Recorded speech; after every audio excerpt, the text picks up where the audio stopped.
Hello students, welcome to my YouTube channel mathematics world. तो कैसे हैं आप सभी लोग? मैं आशा करता हूँ आप सभी लोग अच्छे होंगे। देखिए, जैसे कि मैंने आपसे लोगों से सभी से प्रॉमिस किया था कि हम 12th क्लास का भी सिलेबस कंप्लीट कराएंगे। जैसे हमने ग्रेजुएशन वगैरह की काफ़ी सारी वीडियोस अपलोड कर रखी हैं चैनल पर, ठीक है। और आपकी एकेडमिक वगैरह की 10th क्लास वगैरह की काफ़ी सारी इंटरेस्टिंग ट्रिक्स वगैरह भी अपलोड कर रखी हैं। तो देखिए, अब हम जो काम करेंगे 12th क्लास पर काम करेंगे। और 12th क्लास का जो आज हम टॉपिक पढ़ने जा रहे हैं उसका नाम है मैट्रिक्स। क्या है टॉपिक का नाम? मैट्रिक्स, जिसे हम हिंदी में आव्यूह बोलते हैं, ठीक है। देखिए, UP board, CBSE board, ICSE board सभी के स्टूडेंट इन वीडियो को देख सकते हैं, ठीक है। कंप्लीट सिलेबस कराया जाएगा विद एक्सरसाइज। एक एक क्वेश्चन आपको छोटे छोटा बड़े से बड़ा क्वेश्चन वीडियोस वगैरह में मिलेगा, ठीक है। पूरी प्लेलिस्ट आप अच्छे से देखना। तो अब जो वीडियोस आएंगी बैक टू बैक मैट्रिक्स की आएंगी। क्लास 12th का टॉपिक है चैप्टर नंबर 3, ठीक है। उसी का पार्ट नंबर 1 है वीडियो का। तो वीडियो मेरे साथ शुरू से लास्ट तक जुड़े रहना। देखिए, 2 शर्त रखूंगा मैं वीडियो के लिए केवल कि एक तो आप स्टार्टिंग से लास्ट तक वीडियो में जुड़े रहिए, आपको कंप्लीट वीडियो समझ आएगी, सारे चैप्टर आपको 12th क्लास के क्लियर होंगे। और ये प्रॉमिस कर रहा हूं आपसे कि आपके जितने अच्छे हो सकते हैं मैं मार्क्स लगाने की कोशिश करूंगा इन एग्जामिनेशन, ठीक है। आपके अच्छे मार्क्स आएंगे। अगर ये प्रॉमिस कर रहा हूं कि अगर आप वीडियो से बैक टू बैक जुड़े रहेंगे तो आपको बोल रहा हूं 80% प्लस आपके अबव पक्का आ जाएंगे। 80% से प्लस मार्क्स जरूर आ जाएंगे आपके एग्जामिनेशन में, क्योंकि इसमें हम लास्ट टाइम पे एग्जाम टाइम पे हम क्या करेंगे, प्रीवियस ईयर के लास्ट ईयर के क्वेश्चन पेपर सेट वगैरह भी सॉल्व करेंगे। तो आज जो हम सिलेबस अब जो कंप्लीट कराएंगे वो कराएंगे 12th क्लास का, ठीक है। तो ज़्यादा से ज़्यादा स्टूडेंट हमसे जुड़ सकते हैं, ठीक है। एक बात और, अगर आपको वीडियो अच्छी लगती है तो लाइक करना, शेयर करना, कमेंट करके बताना। किसी क्वेश्चन होता है वही पूछ सकते हैं, ठीक है। देखिए, आप जनरली जानते हैं कि मैं सभी कमेंट का रिप्लाई जरूर करता हूं, तो आप जरूर भी क्वेश्चन वगैरह पूछ सकते हैं, ठीक है। और अगर वहां बात करने में कंफर्टेबल नहीं है तो मुझे इंस्टाग्राम पर फॉलो कर सकते हैं डायरेक्टली, वहां कोई क्वेश्चन वगैरह होता है वहां भी पूछ सकते हैं आप, ठीक है।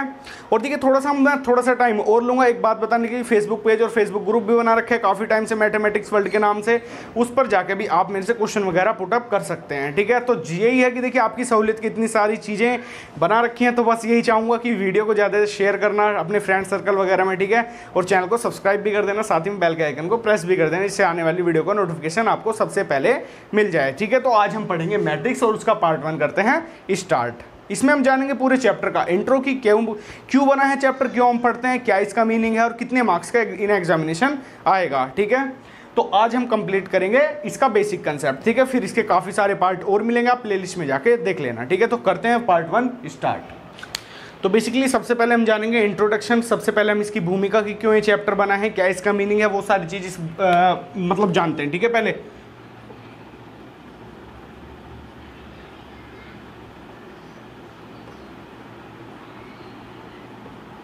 ठीक है,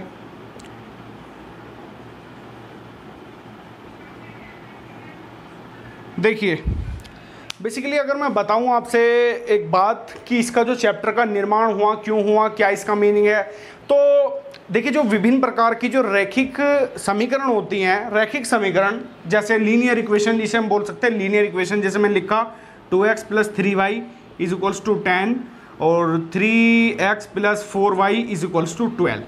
ये मैंने क्या लिख दी, तो रैखिक समीकरण लिख दी। रैखिक, ध्यान देना, लीनियर, क्योंकि जो इसमें 2 वेरिएबल है उनकी पावर क्या है, देखो इसकी भी 1 है, इसकी 1 है, इसकी 1 है, इसकी 1, 2 इक्वेशन है। दोनों ही इक्वेशन में देखिए जो आपकी लीनियर इक्वेशंस हैं, इनमें पावर क्या मिलेगी आपको, लीनियर वर्ड आ रहा है तो पावर मिलेगी 1, ठीक है। लीनियर इक्वेशन है बराबर, क्योंकि बराबर में कुछ नंबर है तो इक्वेशन हो गई, ठीक है। तो जो लीनियर इक्वेशन को सोल्व करने के काफ़ी सारे कंसेप्ट आपने 10th क्लास में पढ़े। देखो 3 कंसेप्ट, अगर मैं बात करूं थोड़ा सा चैप्टर के ज़्यादा भी इसमें जाऊं तो आपने 10th क्लास में पढ़ा था। एक तो आपने विलोपन विधि पढ़ी थी, प्रतिस्थापन विधि पढ़ी थी और एक विरज गुणन विधि पढ़ी थी। It means elimination method, substitution method और आपका क्रॉस मल्टीप्लिकेशन मेथड।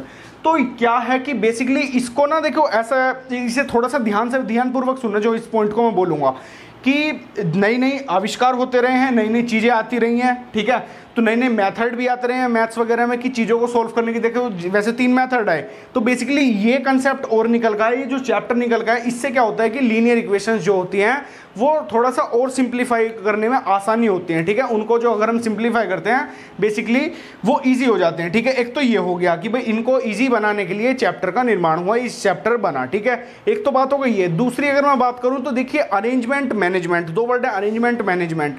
अगर हम एक मान लीजिए क्लासरूम है क्लासरूम है और क्लासरूम में हमारे 35 बेंचेस हैं और 70 स्टूडेंट है। तो अगर हमें अरेंज करना हो 70 स्टूडेंट को 35 बेंचेस पर अगर हमें उन्हें अरेंज करना हो तो कैसे करेंगे भाई, एक बेंच पे 2 स्टूडेंट को अगर हम बिठा देंगे तो 70 स्टूडेंट बैठ जाएंगे 35 बेंचेस पे, ठीक है। तो ये वाली जो चीज़ मैनेजमेंट जो अरेंजमेंट निकल के आया वो कहाँ से आया, मैट्रिक्स से निकल के आया कि जो हम उनको अरेंज करते हैं रोज और कॉलम्स में, वो कहाँ से आपका मैट्रिक्स से निकल के आया। आ रही है आपको बात समझ में। तो देखिए जैसे बेंचेस की संख्या जैसे ये रो 1 रो 2 रो 3 इस तरीके से, फिर कॉलम 1 कॉलम 2 कॉलम 3 इस तरीके से बनती है, ठीक है। तो इसमें भी जो आप गेम खेलोगे एक तरीके से रो और कॉलम्स का खेलोगे, ठीक है। देखिए बैक टू बैक देखिए क्या है कि शुरू से लास्ट तक वीडियो देखो, आपको अच्छा लगेगा। ये बेसिक चल रहा है, जब हम कंप्लीट करेंगे इसमें क्वेश्चन वगैरह करेंगे तो आपको और भी अच्छा लगेगा, ठीक है। बिल्कुल ईजी चैप्टर, सिंपल और काफ़ी ज़्यादा आपको मार्क्स गेन करा के जाएगा। इसमें से 2 क्वेश्चन 101% आपके इन एग्जामिनेशन आपको मिलने वाले हैं, तो आप इस पर ज़्यादा ध्यान दीजिए चैप्टर पे, ठीक है। बेसिक चैप्टर है, इजी है। तो मैंने यही बात बोली आपसे, अरेंजमेंट मैनेजमेंट भी हम मैट्रिक्स के अकॉर्डिंग करते हैं। अब देखिए 2-3 चीज़ मैं जो नोट पॉइंट के रूप में आपको याद रखनी है वो आपको बताने वाला हूं। देखो इंट्रो तो आपका हो गया कि भाई इंट्रो में आपको ये सारी चीज़ पता चली, ठीक है, थोड़ा बहुत। तो एक मैं आपको बात बताता हूँ, इसे दिखाते किससे हैं, इसे ऑलवेज हम कैपिटल लेटर से डिनोट करेंगे मैट्रिक्स को, डिटरमिनेंट को, वो सॉरी मैट्रिक्स को। जैसे मैंने लिखा ए मैट्रिक्स 3 2 1 1 1, ठीक है। ये पहले तो आपको इस टाइप की शेप में मिलेगा, आ रही है बात समझ में, इस टाइप की शेप में मिलेगा आपको मैट्रिक्स का कोई भी क्वेश्चन, ठीक है। इसके जो अंदर होते हैं इन्हें बोलते हैं अवयव, एलिमेंट्स जो होंगे। और जो आप मैट्रिक्स जो दिखाओगे आप ऑलवेज कैपिटल लेटर में दिखाओगे, आ रही है बात समझ में, ऑलवेज कैपिटल लेटर में। जो इनके अंदर एलिमेंट होंगे वो स्मॉल हो सकते हैं, बट ये आप ऑलवेज जो मैट्रिक्स दिखाओगे कैपिटल लेटर से। जैसे मैंने एक बी मैट्रिक्स लिखी, बी आप यू लिखा A B C and D, तो ये जो अंदर एलिमेंट्स मिलेंगे ये आपको ऑलवेज स्मॉल मिलेंगे। ये जो आपको जिनसे आप इन्हें डिनोट करते हो ये ऑलवेज आपको कैपिटल मिलेंगे। ये नोट पॉइंट के रूप में याद रखना एक चीज़, ठीक है। देखिए 2-3 नोट पॉइंट हैं, बिल्कुल आपको अच्छे से समझ में आने वाली है बात, बस ध्यानपूर्वक सुनते रहना। इसमें हम आव्यू का जोड़ना भी सीखेंगे, घटाना भी सीखेंगे, गुना करनी भी सीखेंगे इस वीडियो में, ठीक है। एक एक 2-2 एग्जाम्पल मैं बताऊंगा, ठीक है, जिससे आपका बिल्कुल बेस क्लियर हो जाए। फिर हम एक्सरसाइज के क्वेश्चन वगैरह करेंगे, ठीक है। तो बेसिकली अगर मैं बात करूं तो स्मॉल लेटर से अंदर क्या होते हैं, आपको एलिमेंट्स दिखाते हो स्मॉल मिलेंगे आपको ऑलवेज, या नंबरिंग वगैरह मिल सकते हैं। और जो आपको मैट्रिक्स दिखानी है ऑलवेज कैपिटल लेटर से, ठीक है। अब देखिए रो और कॉलम्स का क्या खेल होता है। देखिए इस तरीके से जो आपको मिलेंगी ये तो होती है रोज, ठीक है, जिन्हें बोलते हैं पंक्ति हिंदी में। ये R1, ये होती है आपकी R2। अगर मैं इस आव्यू की बात करूं तो इसमें R1 मेरी ये रही R1 एंड ये होती है R2। आ रही है आपको बात समझ में भाई, इसमें 2 पंक्तियां हैं और इस तरीके से जो आपको खड़ी हुई मिलेंगी ये मिलेंगी आपको कॉलम्स। तो इसमें देखिए ये C1 हो गई आपकी एंड ये C2 हो गई आपकी। अगर मैं इसकी बात करूं तो इसमें ये C1 हो गई कॉलम 1 मतलब, ठीक है, और ये हो गई आपकी कॉलम 2। आ रही है बात समझ में। तो इसमें रो और कॉलम्स का खेल ये होता है, ठीक है। ये क्या है, और इसका जो ऑर्डर की अगर मैं बात करूं, इसके क्रम की बात करूं, इसके कोटि की बात करूं, अगर मैंने एग्जांपल लिया एक छोटा सा, ठीक है, तो इसका ऑर्डर क्या होगा। अगर आपको ऑर्डर लिखना है किसी का भी तो ऑर्डर लिखना होगा आपको R/C की फॉर्म में, मतलब रो गुना कॉलम। मतलब आप जो पहले प्योरिटी दोगे वो रो को दोगे, पंक्तियों को दोगे, और फिर बाद में कॉलम्स को दोगे, ठीक है। तो इसमें रो की संख्या कितनी, अगर मैं A की बात करूं तो 2 मल्टीप्लाई कॉलम की संख्या कितनी है, वो भी 2 है, तो 2 मल्टीप्लाई 2 इसका क्या होगा, ऑर्डर होगा। आ रही है बात समझ में। अगर मैं बात करूं इसमें अवयव कितने हैं तो 1 2 3 4 आप ऐसे भी गिन सकते हो, नहीं तो इन दोनों की मल्टीप्लाई कर दो, नंबर ऑफ एलिमेंट निकल के आ जाएंगे। आ रही है आपको बात समझ में। एक तो बात हो गई ये, ठीक है जी, एक तो बात हो गई ये। अब बेसिकली देखिए अगर आपके पास कोई बड़ी मैट्रिक्स आ जाए, जैसे 3x3 की जिसमें 3 रो हो और 3 ही कॉलम्स हो, 4x4 की जिसमें 4 ही पंक्ति और 4 ही स्तंभ हो, तो उनमें आप अवयव ऐसे थोड़ी ना गिनोगे। तो उसमें क्या करते हैं, बेसिकली जो ऑर्डर होता है इसकी मल्टीप्लाई कर देते हैं और वही होते हैं नंबर ऑफ एलिमेंट। 2 मल्टीप्लाई 2 4 आ गया, ठीक है। आ रही है आपको बात समझ में। तो बेसिकली एक छोटे से एग्जाम्पल लेकर हम सारी चीज़ क्लियर करते हैं अभी आपको, ठीक है। देखिए मैं एक छोटा सा एक एग्जाम्पल ले लेता हूँ। यहाँ पर मैं एक ए आव्यू लिख रहा हूँ, एक ए आव्यू लिख रहा हूँ 3 2 1 0 0 2 -1 3 एंड 1। आ रही है आपको बात समझ में। मैंने ये लिख दिया, एक आव्यू लिख दिया। आव्यू की फॉर्म में देखिए भाई अंदर नंबर हैं इस वाले ब्रैकेट में और कैपिटल लेटर से डिनोट करते हैं वाली चीज़। देखिए काफ़ी बार इन एग्जामिनेशन मैंने एक चीज़ नोट करी है कि काफ़ी बार आपको मैट्रिक्स का जो मार्क दिया गया है इस तरीके से भी दिया गया है। तो आप बिल्कुल भी एक तरीके से मैं बोल दूं, आप बिल्कुल भी होपलेस मत हो ना कि ये मैट्रिक्स है, अगला जो चैप्टर आपका डिटरमिनेंट उसका मार्क। अगर आपको इस तरीके से थोड़ा राउंडेड फिगर मिलता है, इस तरीके से जैसा आपका छोटा ब्रैकेट होता है, छोटा ब्रैकेट नहीं कर रहा उसकी तरह होता है, ये भी आपका मैट्रिक्स का ही मार्क होता है। तो ये भी नोट पॉइंट के रूप में याद रखना। अगर क्वेश्चन घुमाने के लिए ये वाले मार्क दे दे तो आप बोलोगे कि ये भी किसका है, मैट्रिक्स का मार्क है, आव्यू का मार्क है। आ रही है आपको बात समझ में? अब देखिए बेसिकली एक बात जानते हैं, अगर आपसे क्वेश्चन में पूछता है यहाँ पर कि इसमें बताइए पंक्तियाँ कितनी है, रो कितनी है, तो भाई R1 and R2 and R3, it means 3 है। तो पंक्तियाँ कितनी है इसमें, पंक्तियों की संख्या कितनी है, मतलब रो कितनी है इसमें, रो है 3। अगर बात करूं मैं स्तंभ की, तो स्तंभ कितने हैं जी इसमें, स्तंभ देखो ये आपकी C1, ये C2, ये C3, मतलब ये पूरी। आ रही है बात समझ में आपको? ठीक है, तो ये कितनी, ये भी आपकी 3, ये भी आपकी 3। अगर इससे अगला क्वेश्चन आपसे पूछ ले क्रम, इसका क्रम बोल दे, कोटि बोल दे या ऑर्डर बोल दे, तो ऑर्डर इसका क्या है, मैंने बताया R×C की फॉर्म में लिखते हो, रो क्रॉस कॉलम। तो इसमें रो कितनी है, 3 है, और कॉलम कितनी है, 3। तो 3 क्रॉस 3 क्या होगा, इसका ऑर्डर होगा। आ रही है आपको बात समझ में? 3 क्रॉस 3 क्या होगा, इसका ऑर्डर होगा। ठीक है, अगर मैं बात करूं इसमें कि इसमें एलिमेंट कितने, नंबर ऑफ एलिमेंट, अवयवों की संख्या बताओ, अवयवों की संख्या, अवयवों की संख्या, तो अवयवों की संख्या, नंबर ऑफ एलिमेंट कितने होंगे इसमें, भाई इन दोनों की मल्टीप्लाई कर दो 9, ऐसे गिन लो, या फिर 1 2 3 4 5 6 7 8 9 ऐसे भी गिन सकते हो। आ रही है आपको बात समझ में? तो बेसिकली ये 4 क्वेश्चन आपको बेसिक नॉलेज के लिए पता होने चाहिए। ठीक है, ये मैंने एक छोटे सा एग्जाम्पल लिया था। ठीक है, अगर मैं यहाँ बात करूँ, कुछ क्वेश्चन इस तरीके से आते हैं कि बताओ जी A11 क्या होगा, A21 क्या होगा, A32 क्या होगा। अब ये क्या चीज़ है कि भाई ये तो सर ने अभी कुछ बताया नहीं। अब देखो ये चीज़ क्या है, A11 का मतलब मैंने बोला आपसे कि सबसे पहले आपको प्योरिटी देनी है रो को और फिर देनी है कॉलम को। आ रही है आपको बात समझ में? तो 1 इसका क्या मतलब, पहली पंक्ति पहला स्तंभ। अब देखो पहली पंक्ति पहला स्तंभ, देखो मैं इस तरीके से आपको दिखा रहा हूँ, पहली पंक्ति पहला स्तंभ, जहाँ एक दूसरे को इंटरसेक्ट करती हैं वो पॉइंट होगा A11 मतलब 3। आ रही है आपको बात समझ में? दोबारा सुनना मेरी बात इस वाले पॉइंट में ध्यान से, ये आपको काट के नहीं दिखाना, बेसिकली आपको बता रहा हूँ जिससे आपको चीज़ें समझ में आ जाएं, क्लियर हो जाएं। ठीक है, अगर आपसे पूछता है A21 पूछता है, तो इसका मतलब है दूसरी पंक्ति पहला स्तंभ, मतलब दूसरी पंक्ति पहला स्तंभ, तो यहाँ इंटरसेक्ट हो रहा है, तो A21 क्या होगा, 0 होगा। आ रही है आपको बात समझ में? अगर मैं बात करूँ A32 की, अगर मैं बात करूँ A32 की, तो इसका मतलब है तीसरी पंक्ति दूसरा, वो सॉरी तीसरी पंक्ति दूसरा स्तंभ, तीसरी पंक्ति दूसरा स्तंभ, तो इसमें तीसरी पंक्ति दूसरा स्तंभ, तो कहाँ इंटरसेक्ट हो रहा है, 3 पर।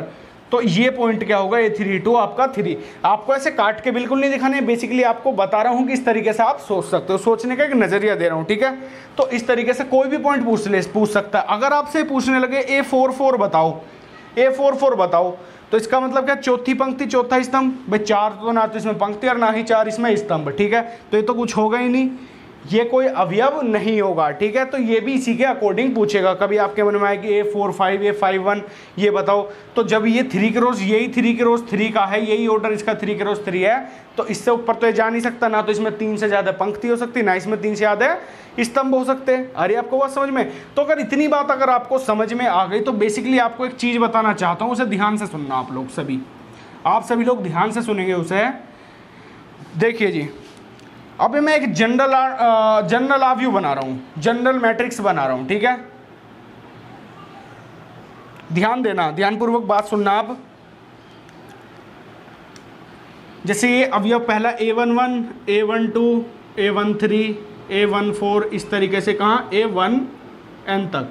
अरे आपको बात समझ में? कहाँ तक चले जाएगा, N तक चले जाएगा। A21, A22, A23, A24, इसी तरीके से A2N तक। ऐसी A31, A32, A33, A34, ऐसे कहाँ तक A3N तक। आ रही है आपको बात समझ में? ऐसे देखिए यहाँ 1 2 3, तो ऐसे इधर आ जाएगा आपका। देखो 1 2 3 कहाँ तक, ये कहाँ तक जाएगा, ये M तक जाएगा, तो M1 ये हम M मान लेते हैं। ठीक है, AM2, AM3, AM4, ऐसे करके AM और यहाँ पर N आपका चल ही रहा है। ठीक है, अब पहले मेरी बात ध्यान से सुनना, जब भी आपको चीज़ें क्लियर हो पाएंगी, अन्यथा क्लियर नहीं हो पाएंगी। देखो इसमें हम क्या कर रहे हैं, ध्यान से देखना, जो इसमें नंबर ऑफ कॉलम्स हैं, नंबर ऑफ कॉलम्स और नंबर ऑफ रोज हम m और n मान रहे हैं। आ रही है आपको बात समझ में?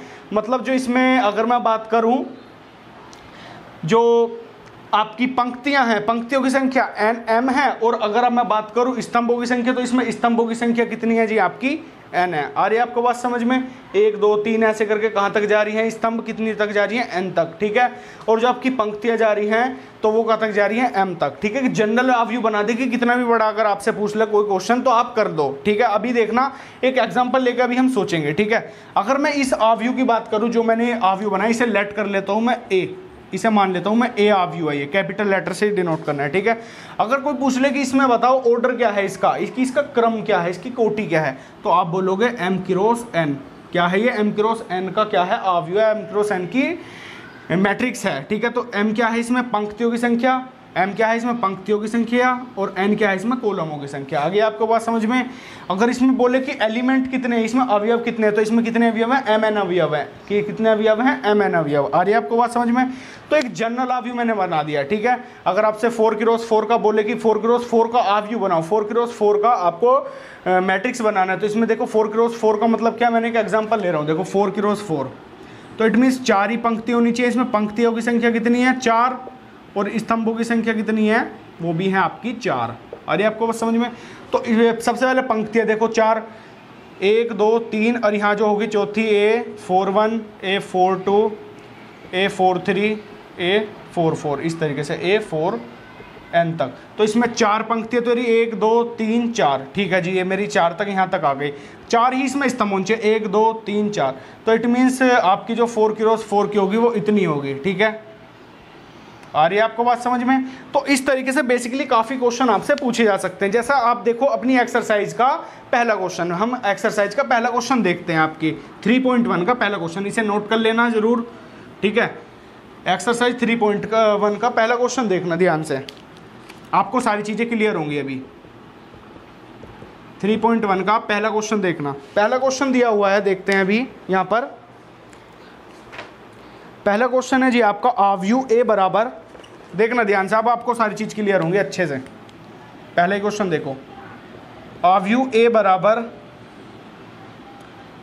235 एंड √3 5 - 2 1 19 एंड 5/2 एंड -5, और फिर आपका -7, और फिर 12 एंड 17। ये दिया हुआ है आपको ऑवव्यू, और बोल रहा है के लिए ज्ञात कीजिए। पहला क्वेश्चन है इसमें ऑवव्यू की कोटि, कोटि भी पूछ सकता है, क्रम भी कह सकता है, या ऑर्डर भी बोल सकता है। आ रही है आपको बात समझ में? सेकंड क्वेश्चन दिया हुआ है इसमें अवयवों की संख्या, अवयवों की संख्या बेसिकली। तीसरा क्वेश्चन दिया हुआ है इसमें अवयव मतलब element A13 A21 A31 A24 A23, ये अवयव आपको बताने हैं। देखो फर्स्ट के 3 पार्ट है, तीनों पार्ट हम करेंगे अच्छे से, ठीक है। बिल्कुल आपको समझ में आएगा। जनरली इसमें तो केवल 3 ही क्वेश्चन पूछे, मैं कुछ क्वेश्चन अपने पास से इंक्लूड कर दे रहा हूँ कि क्वेश्चन ये भी आ सकता है कि भाई इसमें पंक्तियों की संख्या बताओ। सबसे पहला क्वेश्चन मैं मान लूँ पंक्तियों की संख्या बताओ कि पंक्तियाँ कितनी होंगी इसमें। जैसे इसने तो पहला बोल दिया कि ऑवव्यू की कोटि बताओ, डायरेक्ट कोटि से पहले पंक्तियाँ कितनी होंगी, 1 2 3 and R1 R2 and R3। आ रही है आपको बात समझ में? तो पंक्तियाँ कितनी है जी इसमें? 3। स्तंभ कितने हैं इसमें? स्तंभ कितने इसमें? 4। देखो 1 2 3 4। आगे बात समझ में? तो पंक्तियों की संख्या होगी, स्तंभों की संख्या होगी। अब देखो, अब आते हैं इसके क्वेश्चन पर कि अवयवों की कोटि बताओ, ऑवव्यू की कोटि बताओ, ऑवव्यू का क्रम बताओ, ऑवव्यू का ऑर्डर बताओ। तो मैंने बता रखा R × C की फॉर्म में लिखते हैं, मतलब रो की संख्या गुना कॉलम की संख्या, number of row multiply number of columns. तो इसमें नंबर ऑफ रो कितनी है? 3, नंबर ऑफ कॉलम्स कितने हैं? 4। तो जो इसका ऑर्डर होगा, जो इसका क्रम होगा 3 × 4 होगा, ठीक है। पहला क्वेश्चन हो गया कंप्लीट। इतना सा क्वेश्चन है बेसिक जानकारी के लिए, बेसिक क्वेश्चन लिया इसलिए मैंने। अवयवों की संख्या इन दोनों की कर दो मल्टीप्लाई, 3 की 4 में करोगे 12 आएगा, ठीक है। ऐसा कर सकते हो, नहीं तो गिन लो 1 2 3 4 5 6 7 8 9 वो सॉरी 8 9 10 11 12, सिंपल 12। आगे आपको बात समझ में? देखो आगे नहीं, आगे बेसिक से क्वेश्चन था। अगर मैं बात करूं अवयव A13 A21 A31 A24 A23 इसकी बात करूं तो पहला अवयव देखते हैं A13। मैंने आपको बताया पहली पंक्ति तीसरा स्तंभ कि पहले हम पंक्ति को प्योरिटी देते हैं फिर हम स्तंभ को प्योरिटी देते हैं। पहली पंक्ति तीसरा स्तंभ, इट मीन्स पहली पंक्ति यानी मेरी पहली पंक्ति तीसरा स्तंभ, पहली पंक्ति तीसरा स्तंभ का इंटरसेक्ट हो रहा है 19 पर, तो ये वाला A13 क्या होगा 19 होगा। अगर मैं बात करूं A21 अगर मैं बात करूं A21 की तो दूसरी पंक्ति पहला स्तंभ, दूसरी पंक्ति पहला स्तंभ कहाँ आ रहा है 35, तो ये पॉइंट क्या होगा 35। आ रही है आपको बात समझ में? अगर मैं बात करूं A31 की तो तीसरी पंक्ति पहला स्तंभ, तीसरी पंक्ति पहला स्तंभ कहाँ होगा √3 होगा। आगे आपको बात समझ में? अगर मैं बात करूं A24 की तो A24 क्या होगा जी दूसरी पंक्ति चौथा स्तंभ, दूसरी पंक्ति चौथा स्तंभ, इट मीन्स 12। अगर मैं बात करूं लास्ट आपका A23 दूसरी पंक्ति तीसरा स्तंभ, दूसरी पंक्ति तीसरा स्तंभ, इट मीन्स 5/2। ये भी आया था, ये भी आया था 5/2। तो ये सारे अवयव आपको मिल गए सिंपली। अगर आपसे पूछ ले A44 बताओ जी तो चौथी पंक्ति और चौथा स्तंभ, भाई चौथी पंक्ति तो है नहीं चौथा स्तंभ तो है, तो कुछ भी नहीं, ये क्वेश्चन यहाँ बन ही नहीं सकता। जब ऑर्डर ही इसका अगर मैं बात करूँ ऑर्डर इसका 3x4 है तो 4x4 का तो पूछ ही नहीं सकता। आ रही बात समझ में? तो बेसिकली ये सारी चीज़ आपको देखो चैप्टर का बिल्कुल बेसिक चल रहा है जो आपको छोटी छोटी चीज़ पता होनी चाहिए। देखिए ज़्यादा से ज़्यादा क्वेश्चन नहीं कराऊंगा जिससे आपके सारे क्वेश्चन क्लियर हो जाएं और बेसिकली आपको सारी चीज़ अच्छे से समझ में आ जाए। ठीक है, तो ये बेसिक सी बात है, इसे आप नोट करना चाहते हो कर लो। ठीक है, अब देखिए इसके बाद मैं छोटी सी चीज़ और ले रहा हूँ, अब आपकी चीज़ें थोड़ी सी बढ़ेंगी। ठीक है, देखिए अब पहले दो अवयवों का जोड़ना सीखते हैं। क्या है? दो अवयवों का जोड़ना।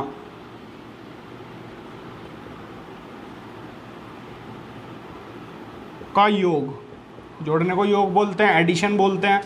मान लीजिए आपके पास दो अवयव हैं, एक तो A अवयव है 1 2 3 4 और एक B अवयव है आपके पास 0 2 1 1। अगर आपको इनका A + B निकालना हो, दो अवयव मतलब A और B जोड़ने हो ये दोनों, ठीक है, कि इनका योग बताओ, है ना, इनका अंतर बताओ, मतलब घटाओ इन्हें, तो देखो एक तरीके से होता है। देखो जोड़ना, अवयव लिखो 1 2 3 4 प्लस 1 2 1 1। ठीक है, तो इसमें करना क्या, ध्यान से देखना, पहला अवयव पहले में जुड़ता है जी। ठीक है, यहाँ करता हूँ मैं, तो 1 + 1। देखिए बिल्कुल बेसिक सा बता रहा हूँ। दूसरा अवयव आपका दूसरे में जुड़ता है 2 + 2 और थोड़ा सा बीच में स्पेस छोड़ देते हैं, ओके, जिससे लगेगी अवयव की फॉर्म में है।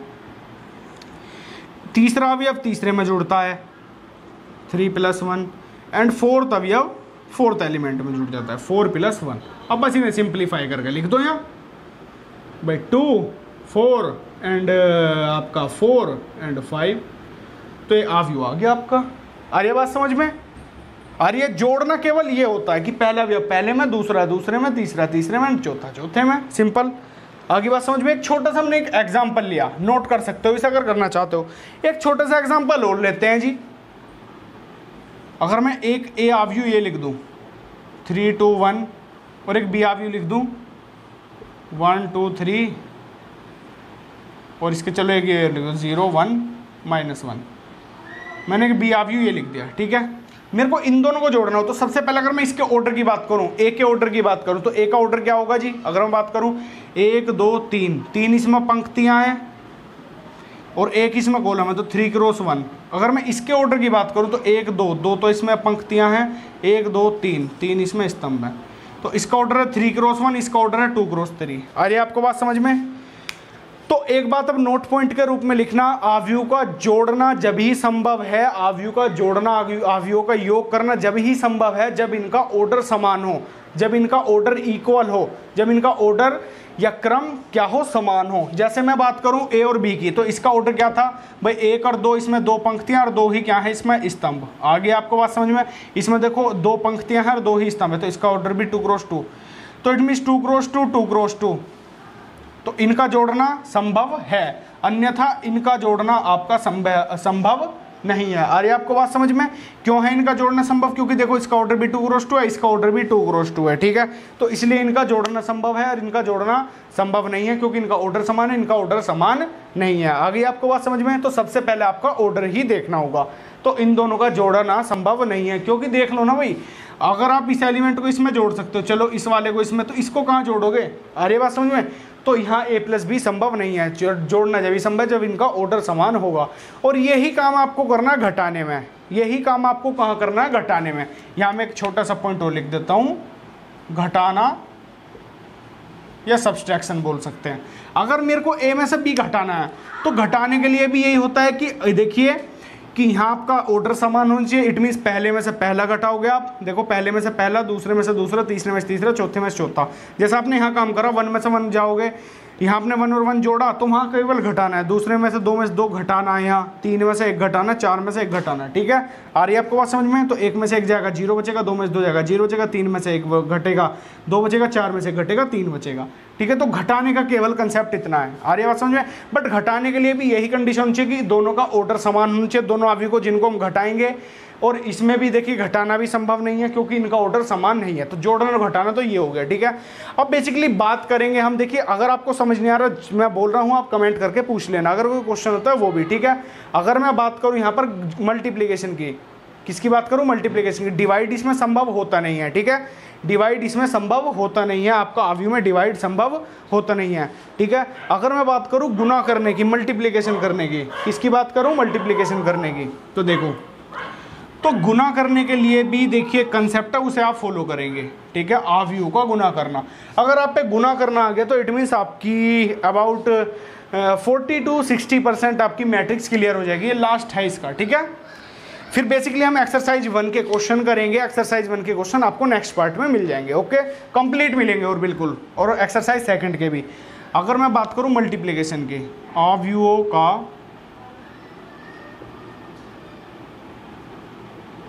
गुणन या गुणनखंड, या बोल दो गुणा करना, मल्टीप्लिकेशन, ठीक है। जैसे मैं एक एग्जांपल ले रहा हूँ, एक ए अवयव ले लिया 3 2 1 0 एंड एक बी अवयव ले लिया 1 1 -1 2, ये ले लिया। अब मेरे को निकालना a इंटू बी, ठीक है।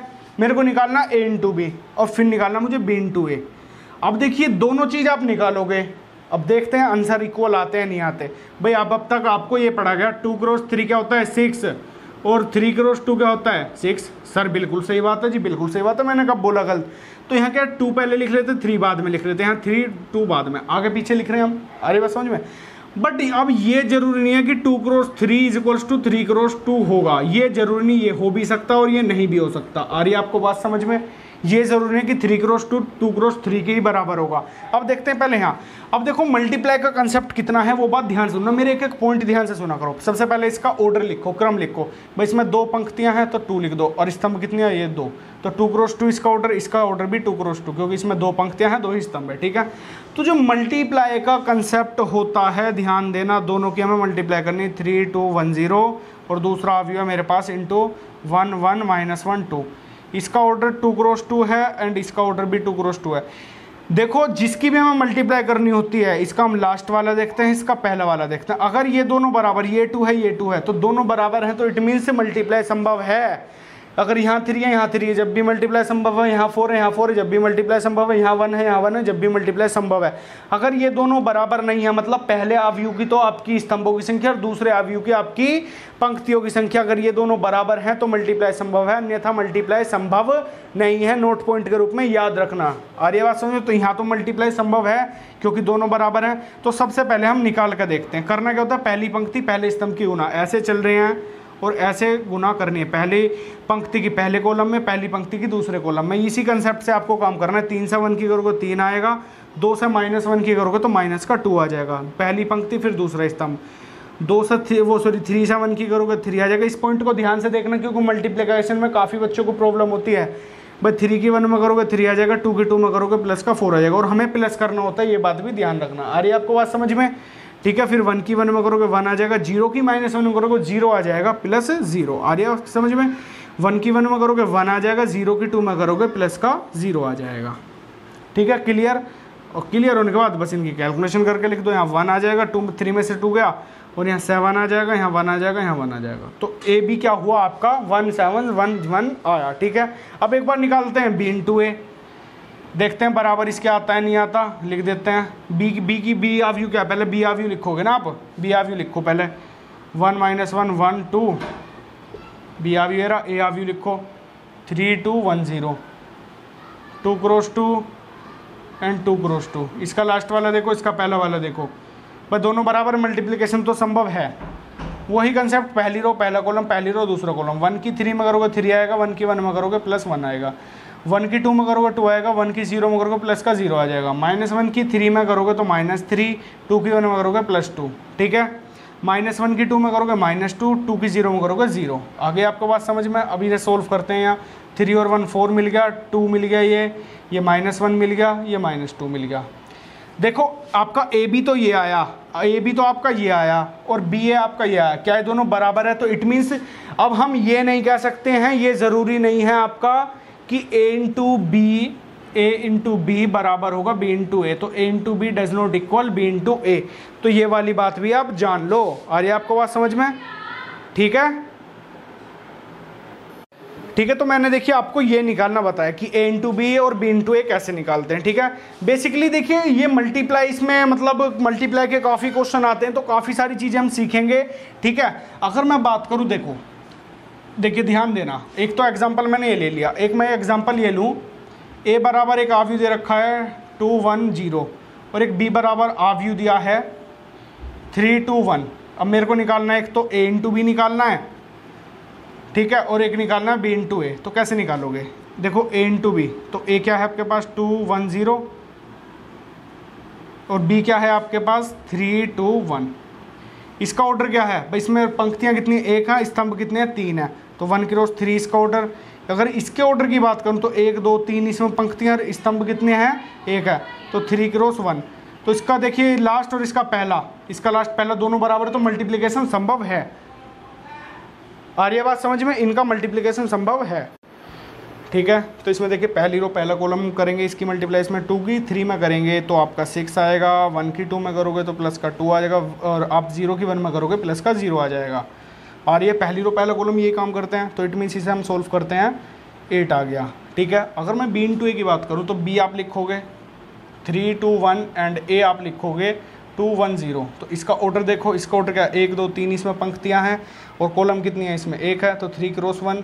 और अगर मैं इसके ऑर्डर की बात करूं तो 1 क्रॉस 3, क्योंकि इसमें एक पंक्ति है 3 स्तंभ है, तो ये दोनों देखिए सेम है, इट मीन्स मल्टीप्लाई संभव है। तो इसकी इसमें करो सबसे पहले, पहली रो पहला कॉलम, पहली रो दूसरा कॉलम, पहली रो तीसरा कॉलम, तो 3 की 2 में करोगे 6, यहाँ 3 आएगा, यहाँ 0 आएगा, यहाँ 4 आएगा, यहाँ 2 आएगा, 0 आएगा, ये आपका 1 2 आ जाएगा, 1 आ जाएगा, 0 आ जाएगा। ठीक है, तो ये आपको ये मिला। देखो दोनों बराबर नहीं है, तो यहाँ भी आप लिखोगे A into B does not equal B into A. तो ये ज़रूरी नहीं है कि ए और B, A B into B A बराबर होगा। ठीक है, तो आज इस फर्स्ट पार्ट में हम इतने रखते हैं, सेकंड पार्ट के लिए वेट करो, आपको चैनल पर जरूर मिलेगा। ठीक है, वीडियो अच्छी लगे लाइक करना, शेयर करना, कमेंट करके बताना वीडियो कैसी लगी, और साथ ही में चैनल को सब्सक्राइब भी कर देना, बेल के आइकन को प्रेस भी कर देना, जिससे आने वाली वीडियो का नोटिफिकेशन आपको सबसे पहले मिल जाए। Thank you for watching my video, मिलते हैं नेक्स्ट पार्ट में। Thank you.